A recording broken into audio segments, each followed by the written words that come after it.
മൈദ എന്ന് പറയുന്നത് തീരെ നാരുകളില്ലാത്ത ഫുഡുകളായതുകൊണ്ട് തന്നെ ഇത് കഴിച്ചു കഴിഞ്ഞാൽ മലബന്ധം വരികയും ഇത് ഫിഷറിലേക്ക് നയിക്കുകയും ചെയ്യും. അതുപോലെ ശ്രദ്ധിക്കേണ്ടത് ഫ്രൂട്ട്സ് നന്നായിട്ട് കഴിക്കുക. പഴങ്ങൾ, പച്ചക്കറികൾ, ഇലക്കറികളൊക്കെ നന്നായിട്ട് ഭക്ഷണത്തിൽ ഉൾപ്പെടുത്തി കഴിഞ്ഞാൽ മലബന്ധം വരാതിരിക്കാനും അത് ഫിഷർ പോലെയുള്ള അസുഖങ്ങൾ വരാതിരിക്കാൻ വേണ്ടി സഹായിക്കുകയും ചെയ്യും.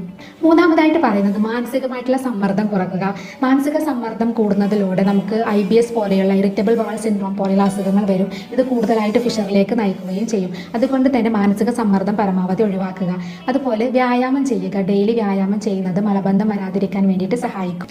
അടുത്തത് പറയുന്നത് നമ്മുടെ ടോയ്ലറ്റ് ശീലങ്ങളാണ്. അപ്പോൾ നേരത്തെ പറഞ്ഞ ടോയ്ലറ്റ് ശീലങ്ങളൊക്കെ പരമാവധി ഒഴിവാക്കുക. കൂടുതൽ സമയം നമ്മൾ ബാത്റൂമിൽ ഇരിക്കുന്നത് ഒഴിവാക്കുക.